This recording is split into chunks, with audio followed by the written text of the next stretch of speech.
What's up, guys? Welcome to Comic Basics Lists, where we try to unravel everything we know about comic books in 10 minutes or less.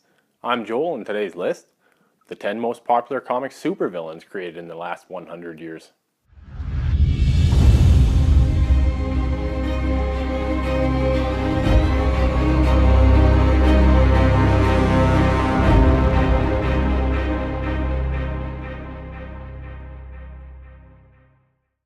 Before we begin, I'm going to ask you to do something for me. I need you to go ahead and hit that subscribe button right below this video. Not only does it ensure you don't miss a video, it also helps this channel grow. Last week I took a look at 10 of the most popular comic superheroes for the last 100 years. The usual suspects were there, and in truth, you probably weren't too surprised with the inclusion of many of them. After doing it, I wanted to delve into this idea of popular characters a little more. I thought about all the directions I could take it, but always came back to the most logical step: supervillains. Over the course of a flight across the country, I brainstormed who exactly the most popular comic supervillains were. I created a list of about 20, but I felt that to be too many, so I narrowed it down to 10. Let's just get them out of the way. Ask anybody to name a comic book villain. Go ahead, I dare you. I'll wait. What did they say? I'd be willing to bet they named the Joker. The Joker is to comic book supervillains what pancakes are to breakfast. Inseparable. He has been a thorn in the side of Batman for as long as Batman has been controlling the streets of Gotham. What makes the Joker such an important and popular villain is that he is the literal definition of chaos. His world revolves around the thought that the more chaotic the world is, the better off it is. The Joker has been involved in some of the most widely known and respected story arcs ever created. Nothing in life can ever be assumed, but it's safe to say that his popularity isn't changing anytime soon. Magneto is everything the X-Men fight against. He believes that mutants are destined to rule humans, and as such, stops at nothing to see this happen. Magneto is different from other villains in the sense that he and his sworn enemy, Charles Xavier, were and may still be the best of friends. The two have a deep-rooted respect for one another that goes beyond their opposing ideals. Due to this, some of the best stories ever written have been X-Men stories. Through Magneto, writers have been able to successfully craft stories about racism and discrimination. These subjects aren't easy to talk about through normal medium, let alone comic books. When his time is over, Magneto will go down as one of the most popular villains in comic history because his ideals, while extreme, have mirrored many things that have happened and are happening in the world around us. Different from the others on this list, Sinestro was once a hero, charged with keeping the peace in a sector of the galaxy. This means that he possesses an intricate understanding of his enemy and can use it to gain the upper hand. And he does. Sinestro is the founder and leader of the Sinestro Corps. The Sinestro Corps, contrary to the Green Lantern Corps, utilizes the yellow spectrum of fear as a weapon.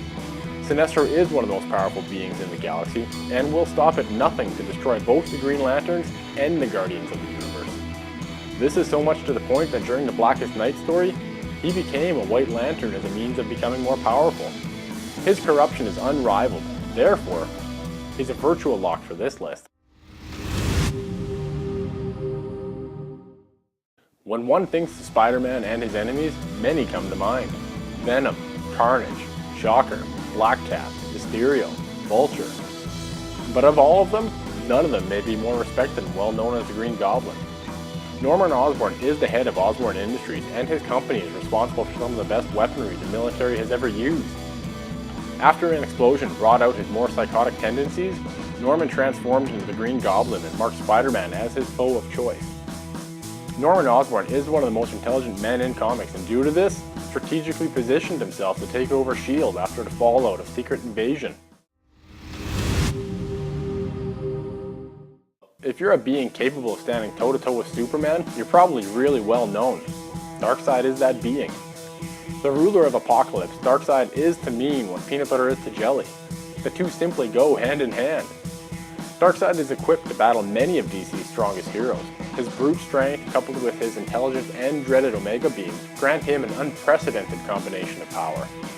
Darkseid is so well known in comics that it was, for a while, thought he was going to be the big bad guy that the DCEU was building up to in their movies. It doesn't hurt that Marvel liked him so much that they seemingly copied everything he was when they created Thanos. Because he's an original and not a copy, Darkseid has become one of the most popular comic supervillains of the last 100 years.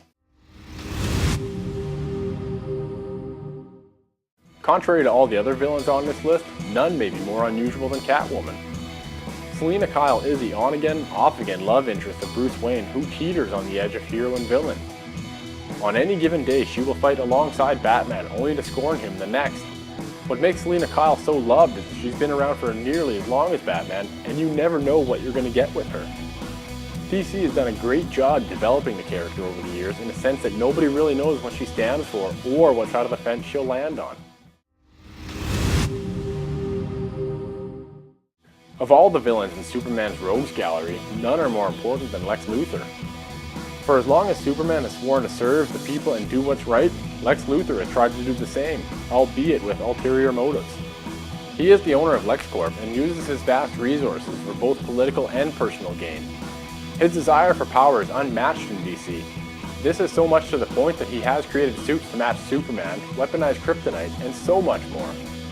Lex Luthor is proof that a person with too much money can do whatever they want, or at the very least, can worm their way out of any situation, no matter how precarious it may be. Victor Von Doom is the sworn enemy of Reed Richards and the Fantastic Four. The two opposing parties have a hatred for one another that is as well documented as a National Geographic documentary. Victor and Reed first met in college where the two outclassed and outsmarted all of their peers without ever having to try. Victor always felt inclined to one-up Reed and as a result was left a fraction of the man he once was. This of course was due to an explosion that Reed warned him would happen if he continued to pursue the experiment he was working on. After the explosion, Victor took on the name Dr. Doom and did everything in his power to avenge his former self.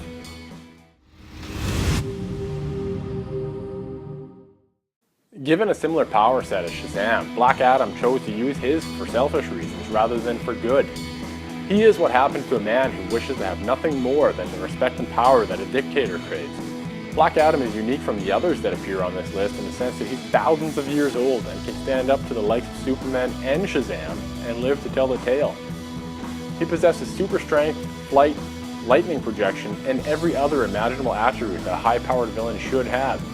And if that doesn't convince you of his place here, know this. The most electrifying man in sports entertainment, Dwayne "The Rock" Johnson, is set to bring him to life for DC.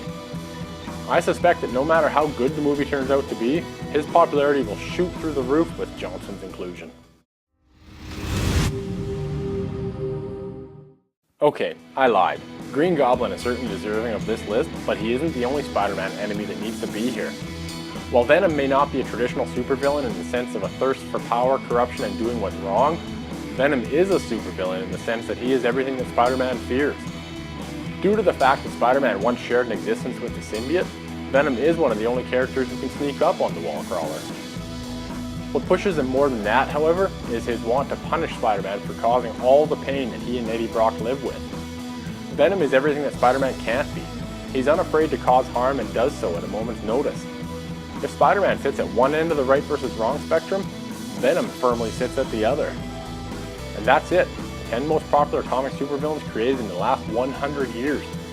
What do you think? Who would make your popular comic supervillains list? Leave it in the comments down below. As always, I'm going to ask you 3 things before you go. First, if you like this video, hit that subscribe button. It really helps this channel grow. Second, if you really liked it, be sure to check out our other videos. If you don't know where to begin, no worries. I've given you a recommendation up in the right-hand corner. Third, I'm going to ask you to check out 2 websites. First, I need you to go check out something we really believe in. It's called Comics for Cause, and you can find it at www.comicsforcause.com. The link is in the description. Comics for Cause is a global initiative created by us here at Comic Basics that sees the distribution of comic books all over the world to children who need them most. Check out the website, and if you can, I encourage you to help us. Second, I need you to check out Comic Basics, of course. Comic Basics is the parent company to this YouTube channel, and it has more information than we can cram into any of these videos. You can find it at www.comicbasics.com. The link is also in the description. Thanks guys, and we will catch you next time.